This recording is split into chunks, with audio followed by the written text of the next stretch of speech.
Jalan raya Lamongan membentang kelabu di bawah langit yang meremang, matahari sore terkubur di balik awan kelam yang bergulung seperti asap kematian.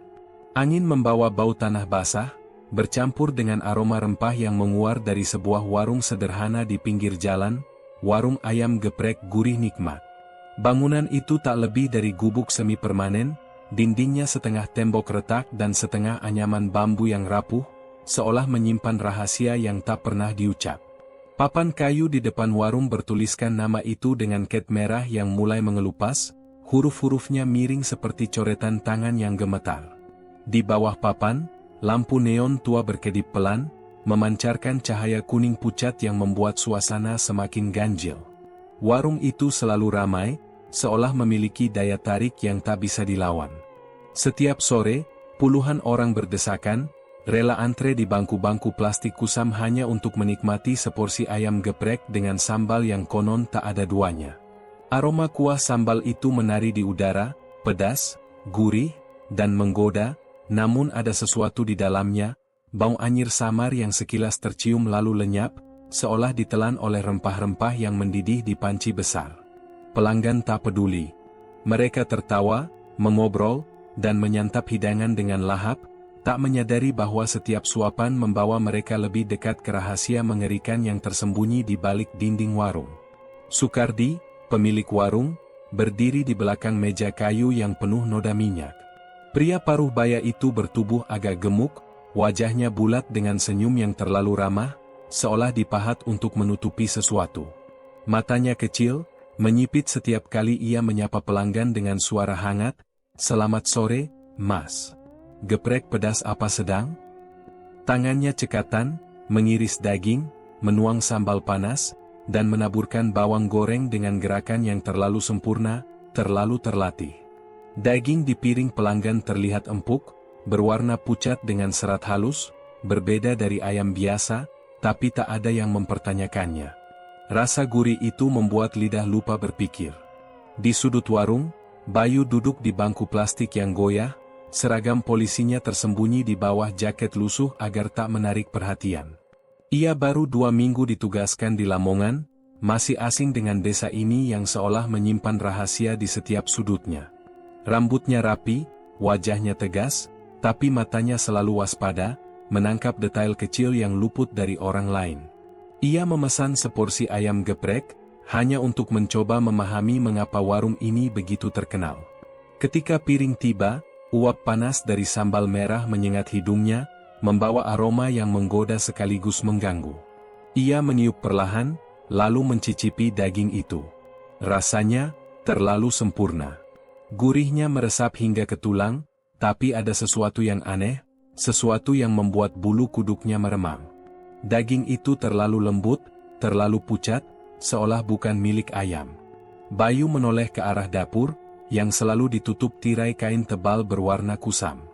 Dari celah kecil, ia melihat bayangan Sukardi bergerak di dalam, diiringi suara pisau yang beradu dengan talenan, tok, tok, tok, berulang seperti irama kematian. Bau anyir itu kembali tercium, lebih kuat kali ini, bercampur dengan uap rempah yang mendidih. Bayu menelan ludah, mencoba mengusir rasa curiga yang merayap di benaknya. Mungkin hanya imajinasinya, pikirnya. Tapi instingnya sebagai polisi berbisik lain. Di meja lain, sekelompok pekerja bangunan tertawa keras, piring mereka penuh sisa sambal dan tulang. "Wah, Sukardi, ini ayam geprek bikin nagih," seru salah satu dari mereka, wajahnya berkeringat karena pedas. Sukardi hanya tersenyum, tangannya terus mengaduk panci besar di depannya. "Alhamdulillah, Mas. Asal senang, saya ikut senang," jawabnya dengan nada yang terlalu lembut, terlalu terkendali. Bayu memperhatikan, mencatat bagaimana Sukardi selalu menutup dapur dengan cepat setiap kali seseorang mendekat, seolah ada sesuatu di dalam yang tak boleh dilihat. Di sudut lain, seorang lelaki tua berambut putih duduk sendirian, menyeruput teh hangat dari gelas kaca buram. Pak Suyono, tetua desa yang disegani, menatap keramaian warung dengan wajah muram. Matanya yang keruh seolah melihat sesuatu yang tak terlihat oleh yang lain. "Warung ini makin ramai," gumamnya pelan, hampir tak terdengar di tengah suara pelanggan yang riuh. Tapi kenapa orang-orang hilang makin sering? Bayu, yang duduk tak jauh, menangkap ucapan itu. Ia menoleh, tapi Pak Suyono hanya menunduk, seolah tak ingin bicara lebih jauh. Sukardi mendekati meja Pak Suyono, senyumnya melebar. "Pak, seperti biasa ya?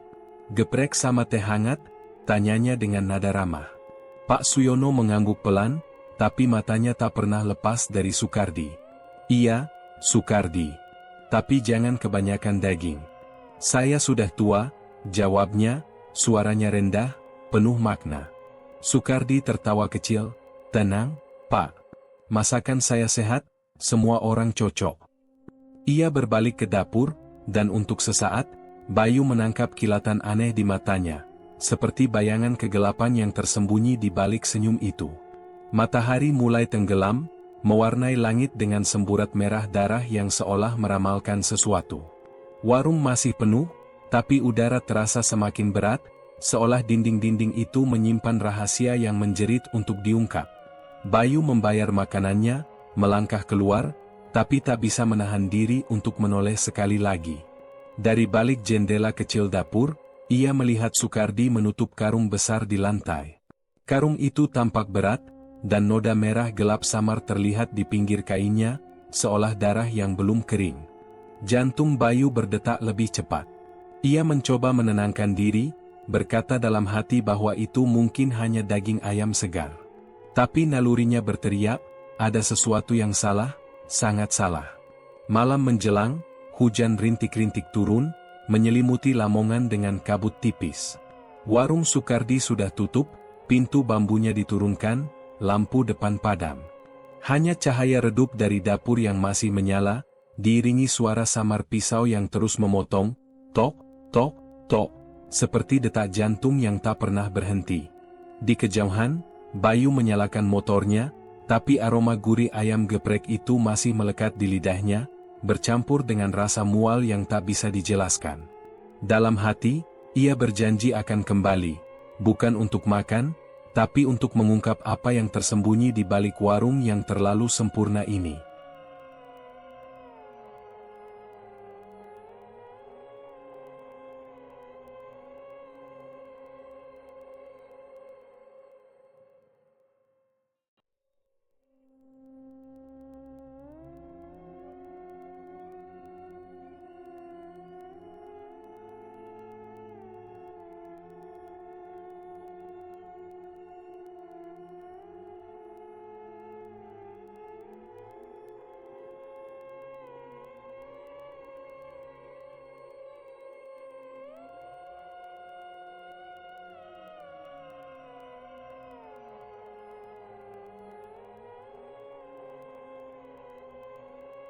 Pagi di Lamongan terasa kelam, meski matahari mencoba menembus kabut tebal yang menyelimuti desa. Pasar tradisional di pusat kota berderit dengan aktivitas, tapi ada ketegangan tak terucap yang merayap di antara para pedagang. Suara sayuran yang diiris, ayam yang dikokokkan, dan tawar-menawar warga bercampur dengan bisik-bisik pelan, seperti desisan ular yang siap menerkam. "Sudah dengar belum? Rangga, pedagang keliling itu, hilang sejak tadi malam," kata seorang ibu penjual sayur, matanya melirik gelisah ke arah jalan menuju warung ayam geprek gurih nikmat. Terakhir katanya dia ke warung Sukardi. Lalu lenyap begitu saja. Pedagang di sampingnya menggeleng, tangannya gemetar saat mengikat daun kol. Bukan cuma Rangga. Bulan ini sudah 3 orang pendatang yang hilang. Semua terakhir terlihat di sekitar warung itu. Udara di pasar terasa pengap, bau ikan segar dan rempah bercampur dengan aroma tanah basah sisa hujan semalam. Di ganggang sempit desa, anak-anak berhenti bermain, wajah mereka pucat saat mendengar orang tua berbisik tentang warung yang salah. Kabar tentang orang-orang yang menghilang tanpa jejak menyebar seperti wabah, menyelimuti Lamongan dengan aura ketakutan yang tak bisa dijelaskan. Di balik semua itu, warung ayam geprek gurih nikmat berdiri tenang di pinggir jalan raya, lampu neonnya berkedip-kedip seperti mata yang mengintip dalam gelap. Aroma sambal pedas masih menguar, menggoda siapa saja yang lewat, tapi kini ada sesuatu yang berbeda. bau anyir yang lebih kuat, seperti darah yang tersembunyi di balik rempah-rempah. Bayu berjalan di antara kerumunan pasar, telinganya menangkap setiap bisikan. Seragam polisinya kali ini tersembunyi di bawah kaos polos dan jaket usang, tapi matanya tetap tajam, mencari-cari petunjuk. Ia baru saja selesai patroli pagi ketika mendengar kabar tentang Rangga, seorang pedagang pernak-pernik dari desa tetangga yang tak pernah kembali ke kosnya setelah malam tadi. Bayu mengingat wajah Sukardi, senyumnya yang terlalu ramah, dan karung berdarah yang ia lihat sekilas di dapur warung itu. Jantungnya berdetak lebih cepat, tapi ia menahan diri, tahu bahwa kecurigaan tanpa bukti hanya akan membuatnya terlihat bodoh. Di sudut pasar, Pak Suyono duduk di bangku kayu di depan warung kopi kecil, tangannya memegang gelas teh yang sudah dingin. Wajahnya yang keriput tampak lebih tua dari biasanya, matanya menatap kosong ke arah jalan menuju warung Sukardi. Bayu mendekat, duduk di sampingnya tanpa berkata apa-apa. "Nak Bayu," suara Pak Suyono serak, hampir seperti bisikan. "Kau dengar tentang Rangga, bukan?" Anak muda itu terakhir terlihat di warung Sukardi. Sama seperti yang lain.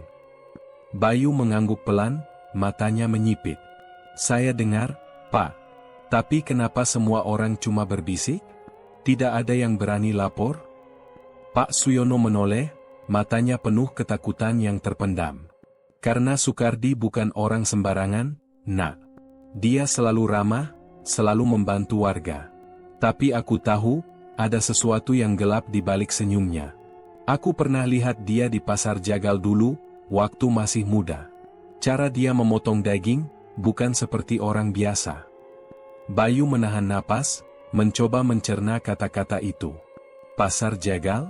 Sukardi pernah kerja di sana?" Pak Suyono mengangguk pelan, jari-jarinya gemetar di sekitar gelas. 20 tahun lalu, dia buruh jagal. Tapi bukan cuma sapi atau kambing yang dia potong. Ada cerita tentang barang haram yang disembelih di sana. Aku tidak tahu pasti, tapi setelah itu, dia pergi. Muncul lagi dengan warung ini. Sore menjelang, dan Bayu memutuskan kembali ke warung Sukardi, kali ini dengan hati yang lebih berat. Jalan raya Lamongan mulai ramai, tapi ada suasana mencekam yang tak bisa dijelaskan. Kendaraan melintas, lampu-lampu mobil menyapu kegelapan yang mulai turun, tapi warung Sukardi berdiri seperti mercusuar kegelapan, menarik orang-orang dengan aroma sambalnya yang memabukkan. Bayu duduk di bangku pojok, memesan seporsi ayam geprek, tapi kali ini ia tak berniat makan banyak. Matanya terus mengawasi Sukardi, yang bergerak dengan cekatan di balik meja, menyapa pelanggan dengan senyum yang kini terasa seperti topeng. "Dagingnya segar, Mas Bayu," kata Sukardi tiba-tiba, suaranya lembut tapi ada nada dingin di dalamnya. Bayu tersentak, tak menyangka Sukardi tahu namanya. "Dari mana Bapak tahu nama saya?" tanyanya, berusaha tetap tenang. Sukardi tertawa kecil, matanya menyipit. "Lamongan kecil, Mas. Semua orang tahu polisi baru." Ia kembali ke dapur, tapi Bayu merasa bulu kuduknya berdiri. Ada sesuatu di tatapan Sukardi, seperti predator yang mengintai mangsa. Bayu menunduk ke piringnya. Daging di depannya tampak pucat, seratnya terlalu halus, berbeda dari ayam yang pernah ia lihat. Ia menyentuhnya dengan sumpit, memisahkan potongan itu perlahan. Di bawah cahaya lampu neon yang berkedip, ia melihat sesuatu yang membuat darahnya membeku. Sehelai rambut hitam panjang, terselip di antara daging, lengket dengan sambal merah yang kini tampak seperti darah kental. Bayu menahan mual, tangannya gemetar saat ia mendorong piring itu menjam. Ia melirik ke arah dapur, di mana tirai kain tebal bergerak pelan, seolah ada angin yang tak seharusnya ada. Di luar, malam semakin pekat. Hujan rintik-rintik mulai turun, menambah kesunyian yang mencekam. Warga yang lewat di depan warung berjalan cepat, kepala mereka menunduk, seolah takut menatap bangunan itu terlalu lama. Bayu mendengar suara samar dari balik dapur, tok, tok, tok. Suara pisau yang memotong sesuatu, diiringi desisan air mendidih dan bau anyir yang kini tak lagi tersembunyi oleh rempah. Ia berdiri, membayar dengan tangan yang masih gemetar, lalu melangkah keluar. Dari balik jendela dapur, ia melihat sekilas Sukardi membungkuk di atas meja kayu, tangannya berlumur cairan merah gelap yang menetes ke lantai. Di kejauhan, seorang anak kecil, Bima, berlari-lari dengan bola plastiknya. Bola itu menggelinding ke arah belakang warung, dan Bima mengikutinya tanpa ragu. Ia berhenti di dekat pintu dapur yang sedikit terbuka, dan matanya melebar ketakutan. Di dalam, ia melihat karung besar di lantai, noda merah kehitaman merembes dari sisinya, seperti darah yang belum kering. Sukardi berdiri di dekatnya, memotong sesuatu dengan pisau besar, suaranya bergema, tok, tok, tok. Bima menjatuhkan bolanya, berlari terbirit-birit dengan wajah pucat, tangisnya tertelan oleh suara hujan. Bayu, yang kebetulan melihat Bima berlari, merasa dadanya sesak. Ia mendekati anak itu, berlutut, dan bertanya dengan suara pelan, "Kau lihat apa, Bima?" Anak itu menggigit bibir, matanya penuh teror. "Karung, berdarah, Mas. Di dapur Pak Sukardi." Bayu menelan ludah, jantungnya berdetak kencang. Ia menoleh ke arah warung, di mana lampu dapur masih menyala redup, menyisakan bayangan Sukardi yang bergerak seperti hantu di balik tirai. Malam itu, Lamongan terasa lebih gelap, seolah desa ini tahu bahwa rahasia mengerikan di warung Sukardi mulai merangkak ke permukaan, siap mencabik-cabik ketenangan yang rapuh. Malam menyelimuti Lamongan dengan kegelapan yang pekat, seolah langit sengaja menutup mata dari kengerian yang bersemayam di bawahnya. Hujan rintik-rintik turun tanpa henti, menciptakan irama monoton yang menenggelamkan suara-suara lain, kecuali satu, tok, tok, tok, suara pisau yang beradu dengan talenan kayu di dalam dapur warung ayam geprek gurih nikmat. Warung itu sudah tutup, pintu bambunya diturunkan, dan lampu neon di depan dipadamkan, menyisakan hanya cahaya redup yang merembes dari celah-celah dapur. Udara dingin menusuk, membawa bau tanah basah bercampur aroma anyir yang kini tak lagi disembunyikan oleh rempah-rempah. Di balik tirai kain tebal yang kotor, Sukardi bekerja dalam sunyi, wajahnya datar, matanya kosong seperti lubang tanpa dasar. Rangga, seorang pedagang keliling berusia 27 tahun, berdiri di depan pintu warung yang sudah terkunci. Tubuhnya lelah setelah seharian berkeliling desa menjajakan pernak-pernik murah. Perutnya keroncongan, dan aroma samar sambal pedas dari warung itu membuat air liurnya menetes. Ia mengetuk pintu dengan ragu, suaranya nyaris tertelan hujan. "Pak Sukardi, maaf, masih bisa pesan geprek? Saya lapar sekali." Dari dalam, langkah berat terdengar mendekat. Tirai dapur tersingkap sedikit, dan wajah Sukardi muncul, basah keringat meski udara malam begitu dingin. Ia menatap Rangga beberapa detik, matanya menyipit, seolah menimbang sesuatu. Lalu, senyum tipis yang tak sampai ke mata muncul di wajahnya. "Oh, bisa, Mas. Masuk saja. Warung sudah tutup, tapi untuk satu piring, tidak apa." Rangga melangkah masuk dengan perasaan lega, tak menyadari bahwa pintu bambu di belakangnya ditutup dengan pelan, diikuti bunyi kunci yang berderit. Ia duduk di bangku plastik dekat pintu, menatap meja kayu yang penuh noda minyak dan goresan pisau. Dapur di belakang tirai mengeluarkan suara-suara aneh, desisan air mendidih, denting logam, dan bau anyir yang kini lebih tajam, seperti darah segar yang baru tumpah. Sukardi keluar dari dapur dengan cepat, membawa sepiring ayam geprek yang uapnya mengepul. Sambal merah di atas daging itu tampak kental, berkilau di bawah cahaya lampu dapur yang merangkak masuk. "Makan dulu, Mas.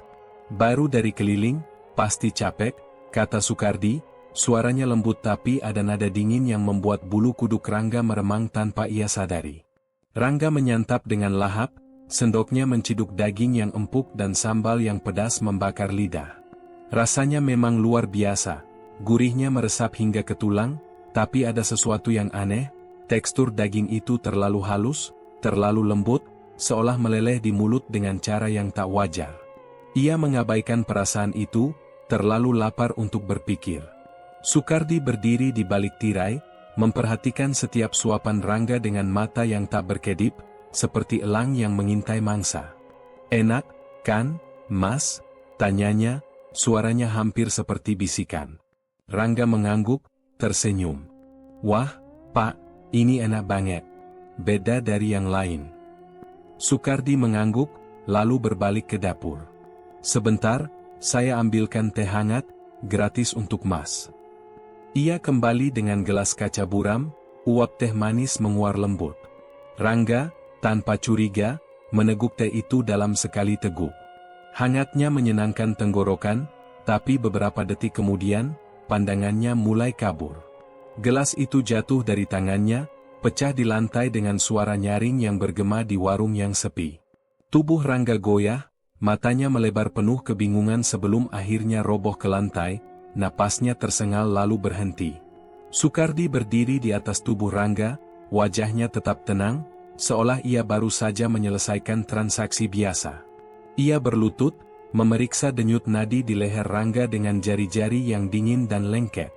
Sudah aman, gumamnya pelan, suaranya datar seperti membaca daftar belanja. Ia menyeret tubuh Rangga ke dapur, meninggalkan jejak geseran di lantai yang kotor. Tirai kain tebal menutup dengan rapat, menelan semua suara kecuali hujan yang terus berderai di luar. Di dalam dapur, kegelapan seolah hidup. Cahaya lampu tunggal yang menggantung di langit-langit berkedip pelan, menciptakan bayangan yang menari-nari di dinding penuh noda. Meja kayu besar di tengah ruangan dipenuhi goresan pisau dan bercak merah kehitaman yang tak pernah benar-benar bersih. Di sudut, sebuah karung besar tergeletak, sisinya basah oleh cairan merah gelap yang merembes ke lantai. Sukardi meletakkan tubuh Rangga di dekat meja, lalu mengambil pisau jagal dari rak. Bilahnya panjang, berkilat, dan penuh goresan, saksi bisu dari banyak malam seperti ini. Dengan gerakan yang terlatih, Sukardi mulai bekerja.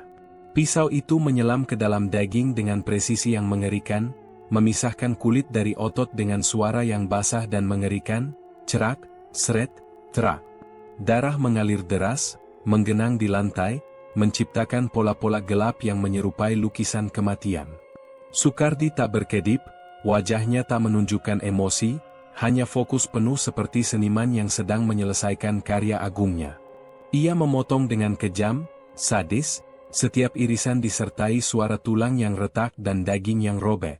Potongan-potongan itu diletakkan di atas meja, disusun rapi seperti bahan masakan biasa, tapi ada sesuatu yang mengerikan dalam ketertiban itu, jari tangan yang masih utuh, urat yang menggantung, dan potongan daging yang terlalu pucat untuk disebut ayam. Bau darah segar memenuhi udara, bercampur dengan uap dari panci besar yang masih mendidih di kompor. Sukardi mengambil beberapa potongan, mencucinya di bawah air keran yang berkarat, lalu memasukkannya ke dalam panci. Kuah sambal menyerap daging itu, warnanya berubah menjadi merah tua yang menggoda, seolah menyembunyikan asal-usulnya. Sukardi bersenandung pelan, lagu dangdut tua yang serak, suaranya kontras dengan kengerian di depannya. Ia membuka freezer besar di sudut dapur, udara dingin menyembur keluar, membawa aroma tajam yang lebih mengerikan dari bau darah. Di dalamnya, plastik-plastik bening berjejer rapi, masing-masing berisi potongan tubuh, lengan, paha, bahkan kepala yang matanya masih terbuka, menatap kosong ke kegelapan. Sukardi menatap hasil kerjanya, senyum tipis muncul di bibirnya. Besok akan lebih ramai, gumamnya, suaranya dingin seperti pisau yang baru ia gunakan. Ia menutup freezer, mengunci pintu dapur, dan memadamkan lampu. Warung kembali sunyi, hanya suara hujan dan angin yang bersiul di luar, seolah alam sendiri menolak menyaksikan apa yang baru saja terjadi. Di kejauhan, desa Lamongan tertidur dalam ketidaktahuan, tak menyadari bahwa malam itu satu nyawa lagi telah lenyap, ditelan oleh rahasia gelap di balik tirai dapur Sukardi.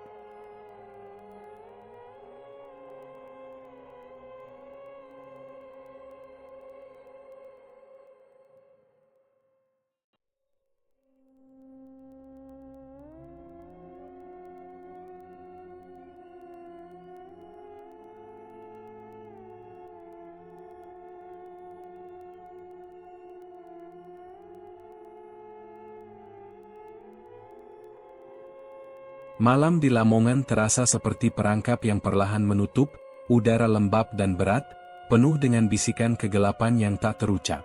Jalan raya di pinggir warung ayam geprek gurih nikmat tampak lengang, hanya sesekali lampu mobil yang melintas menyapu kegelapan, menciptakan bayangan-bayangan mengerikan yang menari di dinding warung. Lampu neon di depan warung berkedip-kedip, seolah berusaha menyembunyikan rahasia yang terkubur di dalam. Bau sambal pedas masih menguar, tapi kini bercampur dengan aroma anyir yang lebih tajam, seperti darah yang tersisa di celah-celah kayu. Warung itu berdiri seperti makam hidup, menarik pelanggan dengan janji kelezatan sambil menyimpan kengerian yang tak terbayangkan.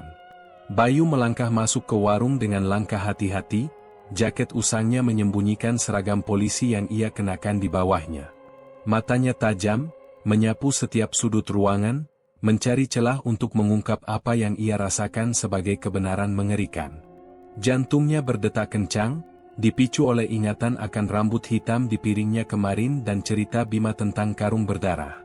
Ia duduk di bangku pojok, dekat jendela yang menghadap dapur, posisi yang memungkinkannya mengintai tanpa terlihat mencurigakan. Warung ramai seperti biasa, penuh dengan tawa pelanggan yang tak sadar, tapi bagi Bayu, setiap suara, denting piring, suara sendok, bahkan tawa Sukardi, terasa seperti bagian dari ritual gelap. Sukardi berdiri di balik meja, wajahnya tetap dihiasi senyum ramah yang kini terasa seperti topeng kulit yang dipahat dengan pisau. Tangannya cekatan, mengiris daging, menuang sambal, dan menyajikan piring-piring yang uapnya mengepul dengan aroma memabukkan. Tapi gerakannya terlalu hati-hati, terlalu terukur, seolah setiap langkah dirancang untuk menyembunyikan sesuatu. Bayu memperhatikan bagaimana Sukardi selalu menutup tirai dapur dengan cepat setiap kali seseorang mendekat, matanya melirik tajam ke arah pintu, seperti predator yang menjaga sarangnya. "Geprek pedas, Mas Bayu?" tanya Sukardi tiba-tiba, suaranya lembut tapi ada nada dingin yang membuat bulu kuduk Bayu berdiri.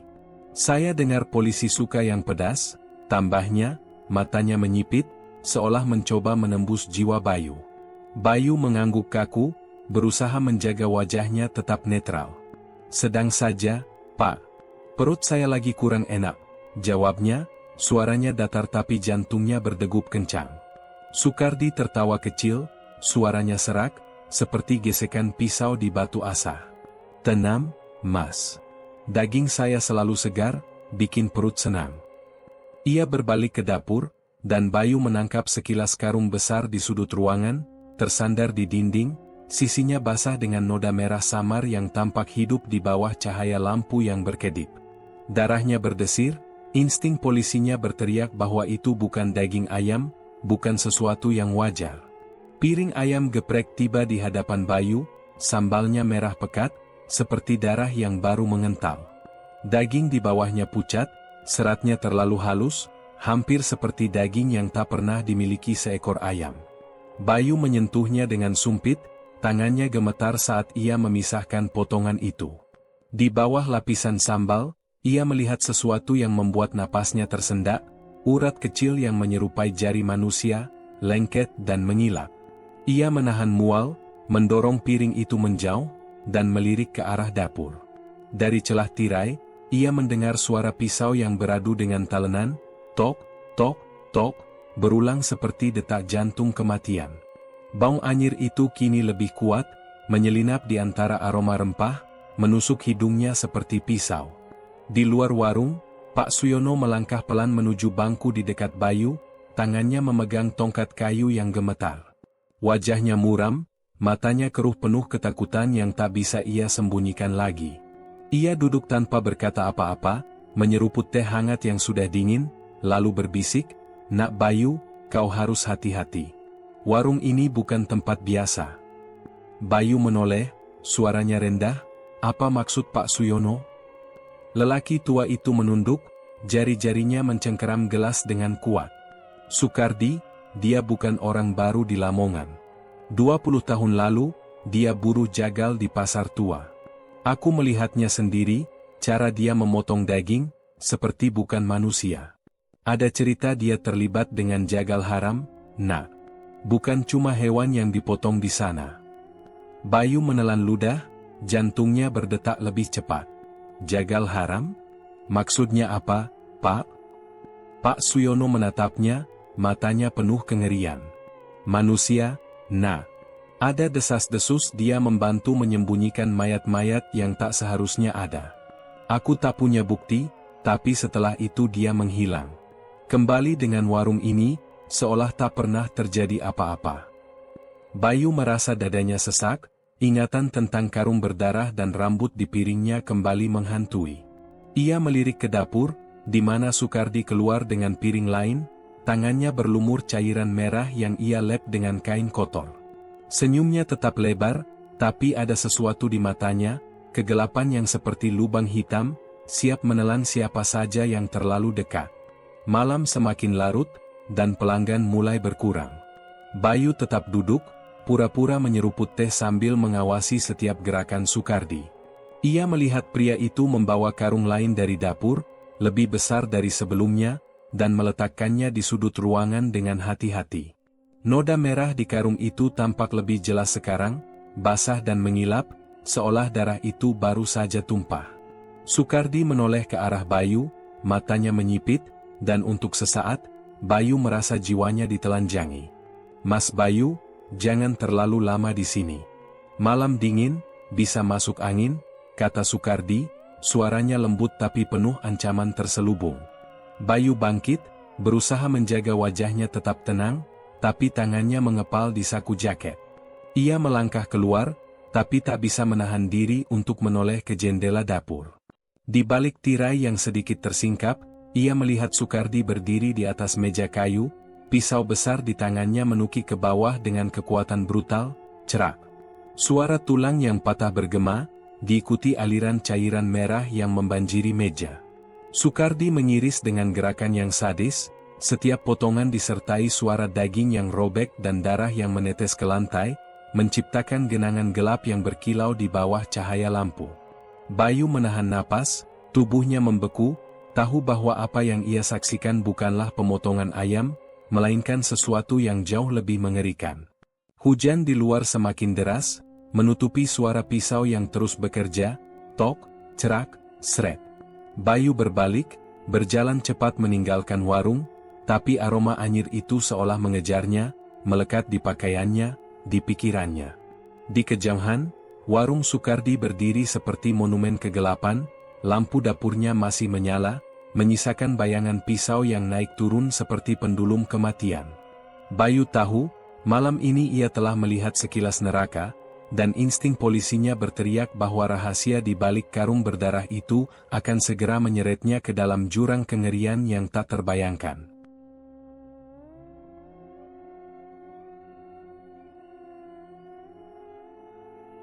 Kegelapan menyelimuti Lamongan seperti jubah maut, langit hitam pekat tanpa secercah bintang, hanya suara hujan yang berderai pelan, seolah alam sendiri berduka atas rahasia yang terkubur di desa ini. Pasar tua di pinggir kota, yang kini tinggal puing-puing kenangan, terasa hidup kembali dalam bayangan masa lalu Sukardi. 20 tahun lalu, tempat itu adalah neraka di bumi. Bau darah hewan bercampur dengan teriakan pedagang dan jeritan ternak yang disembelih. Di bawah lampu minyak yang berkedip, Sukardi, saat itu masih muda, berdiri di sudut pasar dengan pisau jagal di tangan, matanya kosong, wajahnya kaku, seolah jiwanya telah lama terkikis oleh aroma darah yang tak pernah pudar. Malam ini, di dalam warung ayam geprek gurih nikmat, Sukardi duduk sendirian di dapur setelah warung tutup. Cahaya lampu tunggal di langit-langit berkedip, menciptakan bayangan yang menari-nari di dinding penuh noda. Meja kayu di depannya masih basah oleh darah segar, pisau jagalnya tergeletak di samping talenan yang penuh goresan. Ia menatap pisau itu, jari-jarinya meraba bilahnya yang dingin, dan pikirannya melayang kembali ke masa lalu, ke malam yang mengubahnya menjadi monster. 20 tahun lalu, di pasar tua, Sukardi bukan sekadar buruh jagal. Ia terlibat dalam lingkaran gelap, sebuah sindikat jagal ilegal yang tak hanya menyembelih hewan curian, tapi juga sesuatu yang jauh lebih mengerikan. Malam itu, di gudang belakang pasar, bos jagal, seorang pria bertubuh besar dengan suara serak, menyeret seorang pria asing yang terikat dan penuh luka. "Potong dia, Sukardi," perintah bos itu, matanya dingin seperti baja. "Jangan tanya. Lakukan saja, atau kau yang berikutnya." Sukardi, saat itu masih muda dan ketakutan, memegang pisau dengan tangan gemetar. Pria itu memohon, suaranya pecah. "Tolong, jangan, aku punya anak." Tapi pisau Sukardi sudah menukik, memotong daging manusia untuk pertama kalinya, cerak. Suara tulang patah, darah yang menyembur, dan aroma anyir yang hangat membanjiri indranya. Bukan mual yang ia rasakan, melainkan sesuatu yang lain, kepuasan gelap yang merayap di dadanya, seperti api yang baru dinyalakan.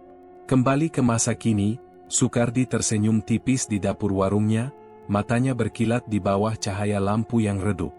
Ia membuka freezer besar di sudut ruangan, udara dingin menyembur keluar, membawa bau darah yang tajam. Di dalamnya, plastik-plastik bening berjejer rapi, berisi potongan tubuh, lengan, paha, bahkan sebuah kepala dengan mata yang masih terbuka, menatap kosong. "Kalian semua sama," gumamnya, suaranya serak, hampir seperti bisikan kepada hantu. "Datang ke warungku, makan dengan lahap, memuji rasaku. Kalian tidak pernah tahu." Ia menutup freezer, lalu mengambil pisau, mengasahnya dengan gerakan lambat, sret, sret, sret, suara logam yang bergema seperti nyanyian kematian. Di luar, Bayu berdiri di bawah pohon beringin besar di seberang warung, tubuhnya tersembunyi dalam bayang-bayang. Hujan telah reda, tapi udara tetap dingin, menusuk tulang. Ia mengintai warung, matanya tertuju pada cahaya redup yang merembes dari dapur. Suara pisau yang diasah terdengar samar, setiap gesekan membuat jantungnya berdetak lebih cepat. Ia tahu ada sesuatu yang mengerikan di balik tirai dapur itu, tapi tanpa bukti, ia tak bisa berbuat banyak. Pikirannya kembali ke percakapan dengan Pak Suyono di pasar pagi tadi, kata-kata lelaki tua itu masih bergema, "Sukardi bukan manusia biasa, Nak. Dia terbiasa dengan darah, dengan kematian. Hati-hati, atau kau jadi korban berikutnya." Bayu memutuskan untuk mendekat, langkahnya pelan, hampir tak bersuara di tanah basah. Ia bersembunyi di samping warung, dekat jendela dapur yang kayunya sudah lapuk. Dari celah kecil, ia melihat Sukardi berdiri di depan meja, pisau di tangannya menukik ke bawah dengan kekuatan brutal, cerak. Potongan daging terlepas, darah menyembur, mengalir di meja seperti sungai kecil yang hitam di bawah cahaya lampu. Bayu menahan napas, tangannya mengepal, tahu bahwa itu bukan daging ayam. Sukardi mengiris dengan gerakan sadis, setiap potongan disertai suara daging yang robek dan tulang yang retak, seolah ia menikmati setiap detik dari kekejaman itu. Darah menggenang di lantai, menciptakan pola-pola mengerikan yang tampak hidup, bergerak dalam bayangan. Tiba-tiba, Sukardi berhenti. Kepalanya menoleh tajam ke arah jendela, seolah merasakan tatapan Bayu. "Siapa di sana?" Suaranya dingin, berat, seperti bilah pisau yang baru diasah. Bayu membeku, jantungnya berdetak kencang hingga terasa akan meledak. Ia merapat ke dinding, berusaha menahan napas. Sukardi melangkah mendekat, pisau masih di tangan, darah menetes dari bilahnya ke lantai, tik, tik, tik. "Aku tahu ada yang mengintip," kata Sukardi, suaranya kini lebih rendah, penuh ancaman. "Kau pikir aku bodoh? Aku tahu setiap langkah di desa ini. Keluar, atau aku yang akan menemukanmu." Bayu menahan diri untuk tidak bergerak, keringat dingin membasahi dahinya. Ia bisa mendengar langkah Sukardi, berat dan terukur, mendekati jendela. Cahaya lampu dari dapur menyapu wajah Sukardi, memperlihatkan matanya yang berkilat seperti mata binatang buas. "Kau tidak bisa sembunyi selamanya," bisik Sukardi, suaranya seperti racun yang merayap di udara. "Semua orang akhirnya datang ke warungku. Dan mereka tidak pernah pergi." Ia tertawa kecil, serak, suara yang membuat bulu kuduk Bayu berdiri. Sukardi akhirnya berbalik, kembali ke mejanya, tapi Bayu tahu pria itu tidak benar-benar melepaskan kewaspadaannya. Bayu merayap menjauh, tubuhnya gemetar, pikirannya dipenuhi gambaran daging yang dipotong dengan kejam, darah yang mengalir, dan tatapan Sukardi yang seolah bisa melihat menembus kegelapan. Ia berlari kecil ke arah rumah Pak Suyono, mengetuk pintu dengan tangan yang masih gemetar. Pak Suyono membuka pintu, wajahnya pucat melihat ekspresi Bayu. "Ada apa, Nak?" tanyanya, suaranya serak penuh kekhawatiran. Bayu masuk, napasnya tersengal. "Pak, saya lihat dia." "Sukardi." "Dia memotong sesuatu di dapur."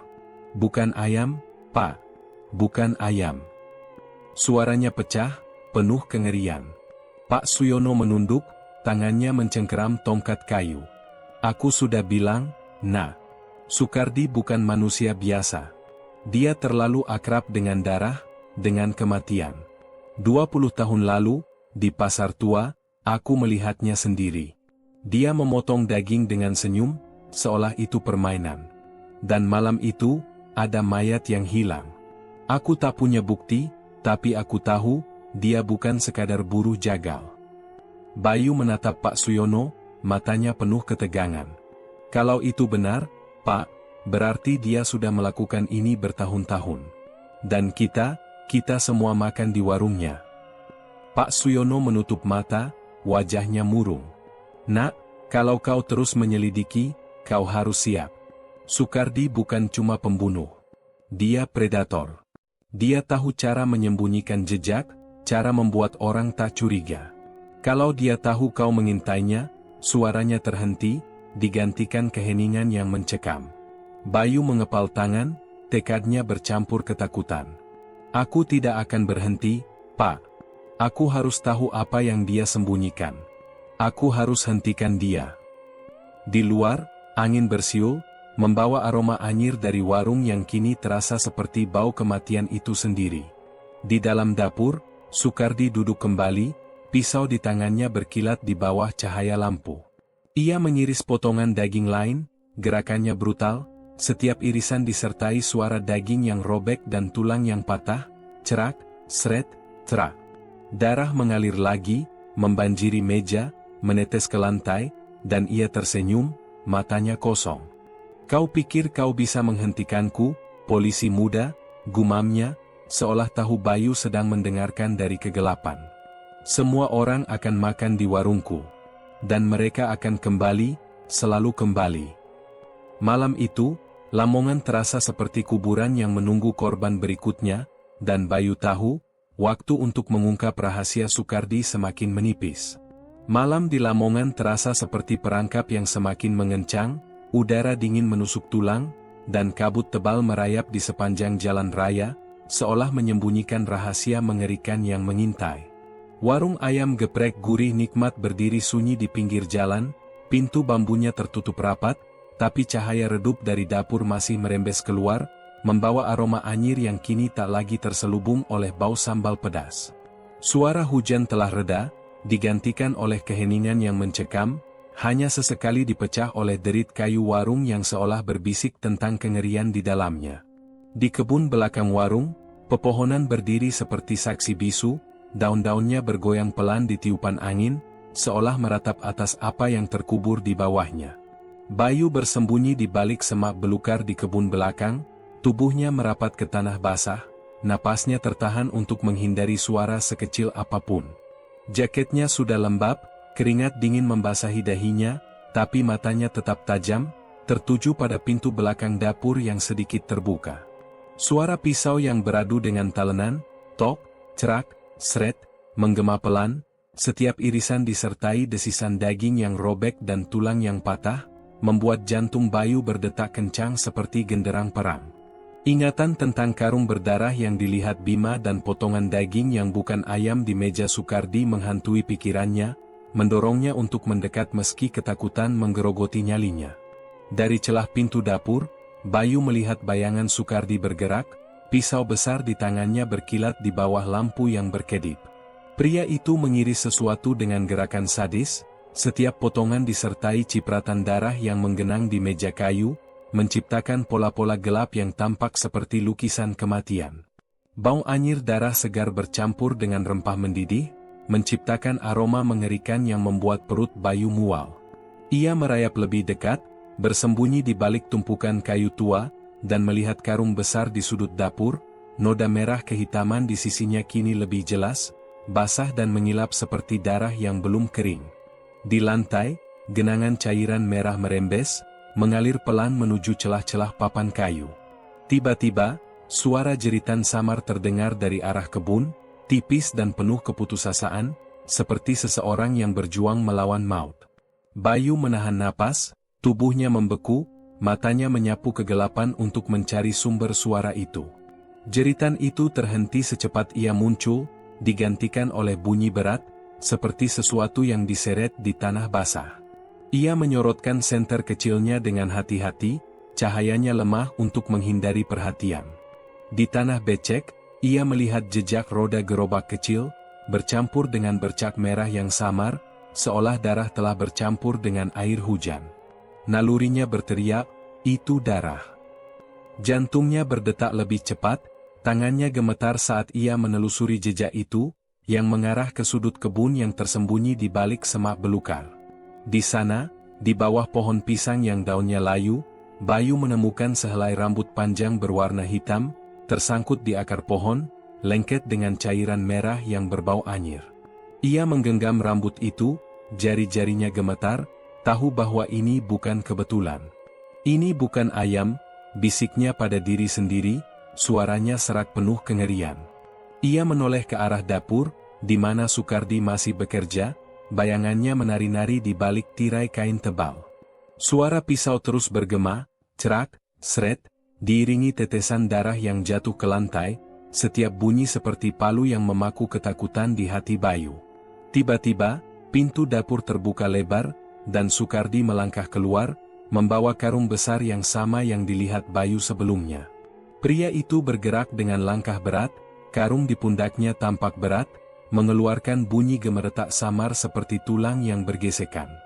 Bayu merapat ke semak, tubuhnya nyaris tenggelam di tanah basah, napasnya tertahan. Sukardi berhenti di tengah kebun, menatap ke arah kegelapan seolah merasakan kehadiran seseorang.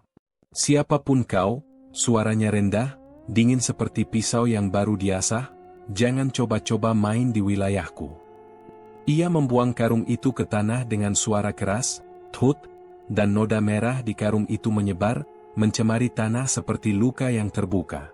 Bayu menahan mual, matanya tak bisa lepas dari karung itu.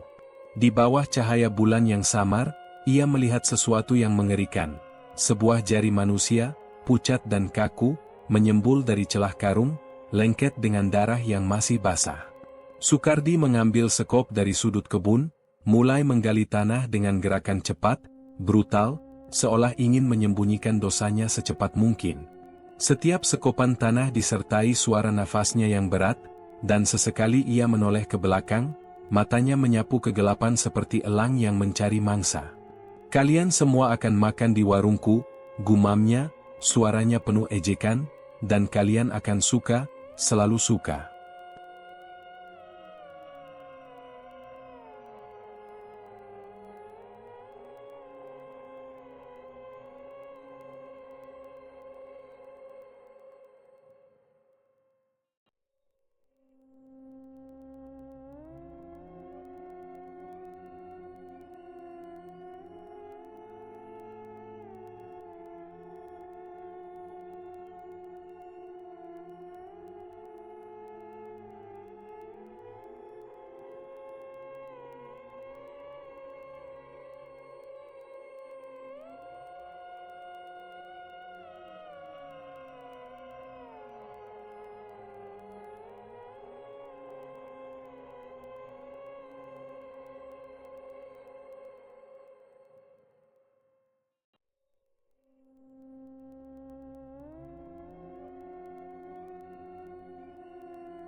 Bayu tahu ia harus bergerak, tapi kakinya terasa lumpuh, terperangkap oleh kengerian yang ia saksikan.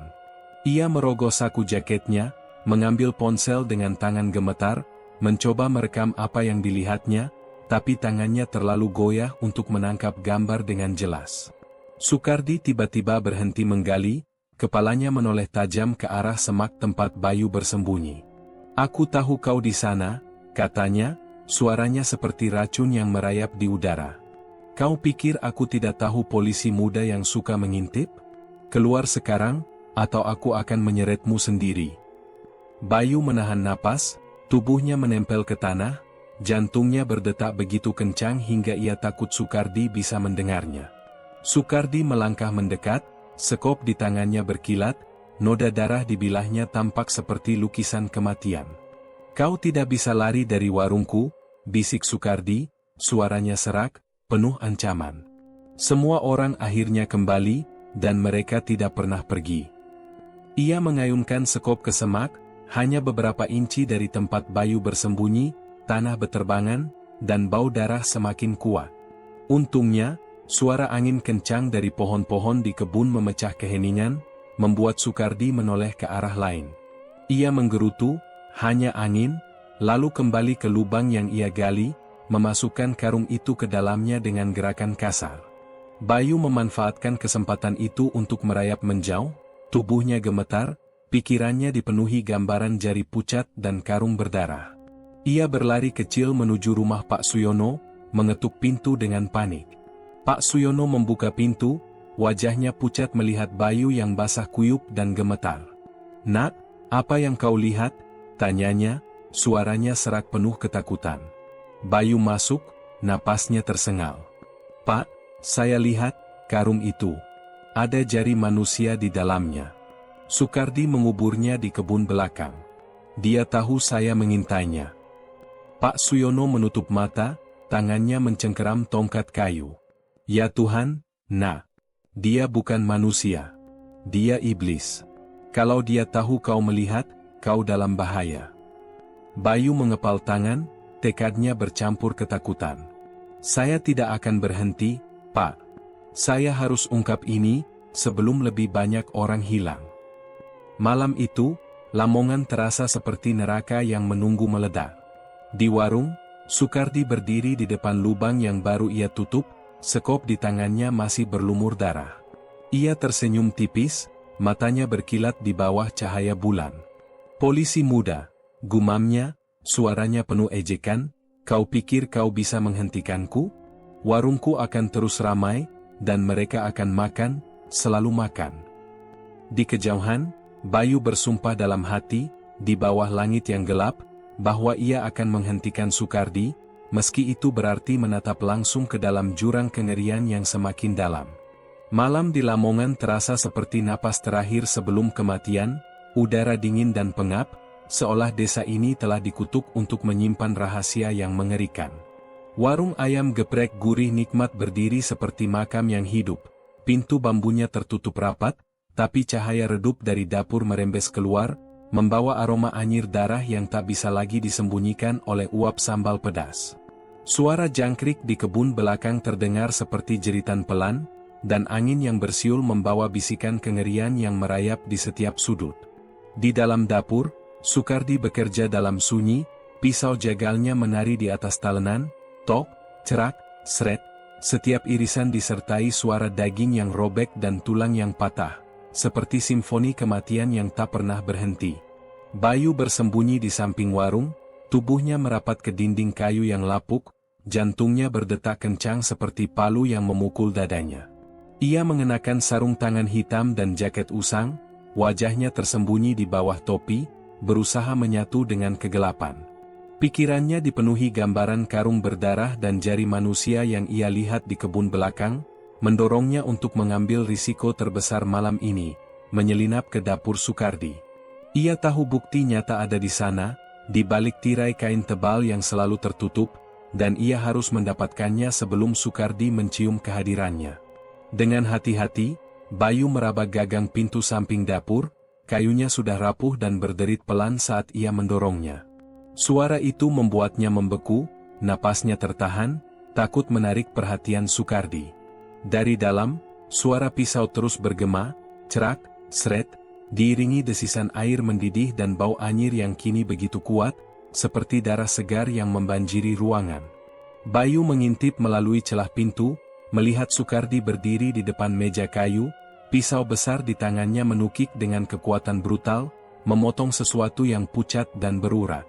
Darah menyembur, mengalir di meja seperti sungai kecil, menciptakan genangan hitam yang berkilau di bawah lampu yang berkedip. Wajah Soekardi kosong, matanya dingin seperti kaca, tapi ada senyum tipis di bibirnya, seolah ia menikmati setiap irisan. Bayu menyelinap masuk, merayap di balik lemari kayu tua yang penuh noda. Bau darah begitu tajam hingga membuatnya mual, tapi ia menahan diri, tahu bahwa ini adalah kesempatan satu-satunya. Di sudut ruangan, ia melihat freezer besar, pintunya sedikit terbuka, mengeluarkan udara dingin yang membawa aroma mengerikan. Dengan tangan gemetar, Bayu merogoh saku jaketnya, mengambil kamera saku kecil, dan mendekati freezer. Ia menarik pintunya pelan, dan apa yang ia lihat membuat darahnya membeku. Plastik-plastik bening berjejer rapi, berisi potongan tubuh manusia, lengan yang terputus, paha yang diiris rapi, jari tangan yang masih utuh dengan kuku yang pucat, bahkan sebuah kepala dengan mata terbuka, menatap kosong ke arahnya seperti memohon dibebaskan. Darah beku menempel di plastik, menciptakan pola-pola mengerikan yang tampak hidup dalam kegelapan. Bayu menutup mulutnya erat-erat, menahan teriakan yang nyaris melesat dari tenggorokannya. Tangannya gemetar saat ia mengarahkan kamera, mengabadikan kengerian itu, klik, klik, klik, setiap suara shutter terasa seperti palu yang memaku kebenaran. Ia memotret freezer, meja yang berlumur darah, dan Soekardi yang masih mengiris dengan gerakan sadis, pisau menukik ke bawah, cerak, memisahkan daging dari tulang dengan suara yang membuat bulu kuduk berdiri. Darah menyembur lagi, beberapa tetes mendarat di lantai dekat kaki Bayu, hangat dan lengket. Ia tahu ia harus cepat, tapi kengerian itu membuat tubuhnya kaku, seperti terperangkap dalam mimpi buruk yang tak bisa ia bangun. Tiba-tiba, kakinya menyenggol botol kaca kecil di lantai, mungkin sisa botol kecap yang terlupakan. Botol itu jatuh, pecah dengan suara nyaring yang menggema di dapur, cerang. Soekardi berhenti seketika. Pisau di tangannya terhenti di udara, darah menetes dari bilahnya, tik, tik, tik. Kepalanya menoleh tajam ke arah suara, matanya menyipit, penuh kecurigaan. Siapa di sana? Suaranya dingin, seperti bilah pisau yang baru diasah, memotong keheningan dengan ancaman.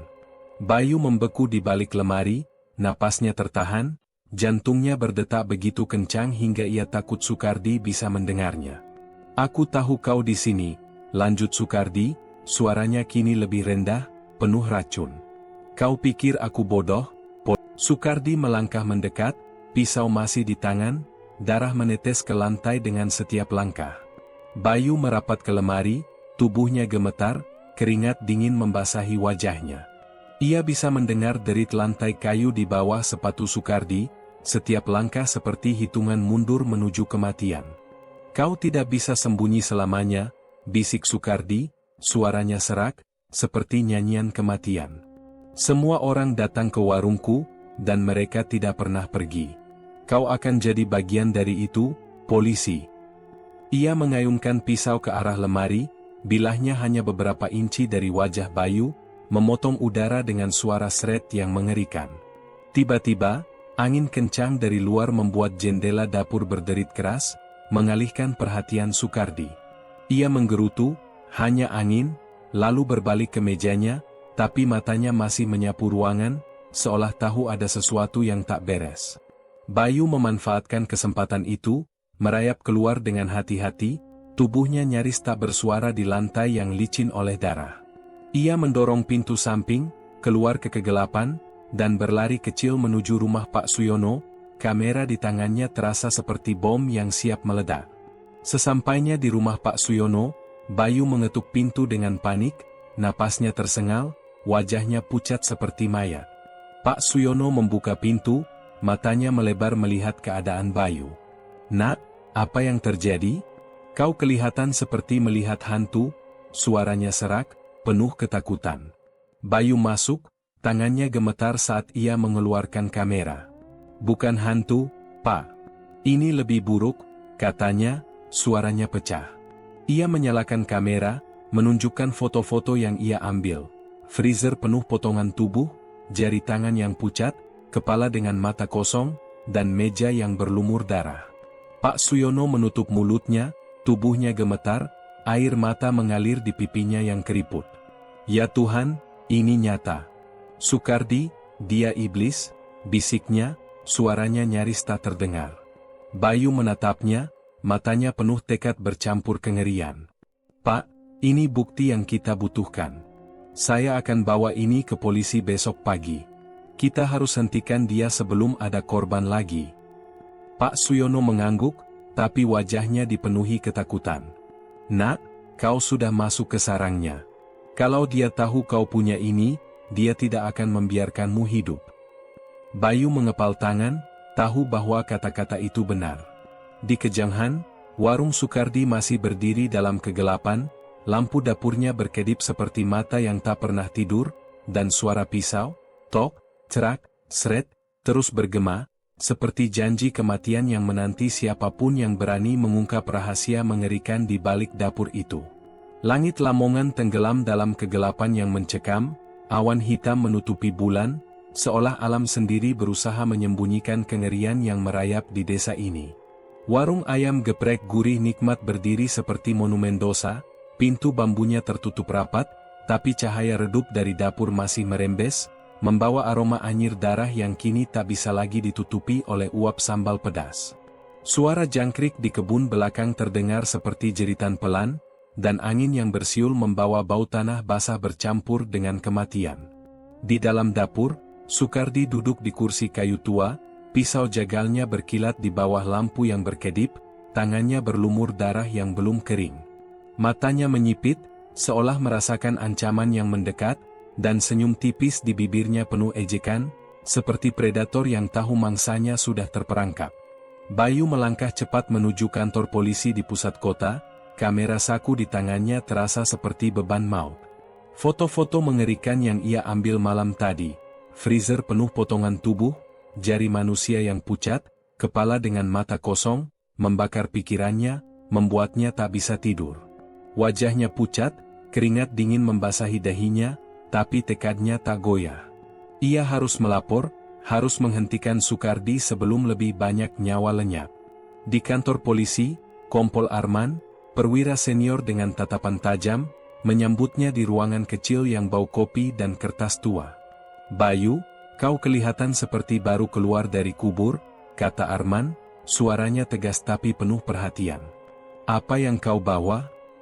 Bayu mendorong kamera ke arah Arman, tangannya masih gemetar. Pak, ini buktinya. Saya masuk ke dapur Sukardi semalam. Lihat sendiri. Arman menyalakan kamera, matanya yang semula tenang melebar perlahan saat melihat foto-foto itu.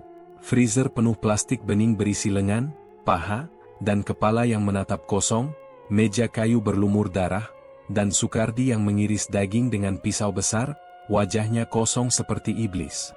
Ya Tuhan, bisik Arman, tangannya mengepal di atas meja. Ini bukan sekadar pembunuhan, Bayu. Ini mengerikan. Dia monster. Bayu menatap Arman, suaranya serak penuh ketegangan. Pak, saya lihat sendiri. Itu bukan daging ayam. Ada jari manusia, kepala, dia memotong mereka seperti daging biasa. Dan dia hampir tahu saya di sana. Kita harus bertindak sekarang. Arman mengangguk, wajahnya kaku, tapi matanya penuh tekad. Kau benar, tapi kita tidak bisa gegabah. Sukardi licik.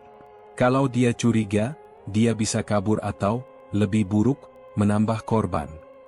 Ia menekan tombol interkom, memanggil dua anak buahnya.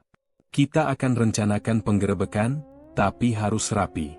Bayu, kau tidak boleh mendekati warung itu lagi. Biarkan kami yang turun tangan. Bayu menunduk, hatinya bergejolak. Pak, saya yang menemukan ini. Saya harus ikut memastikan dia tertangkap.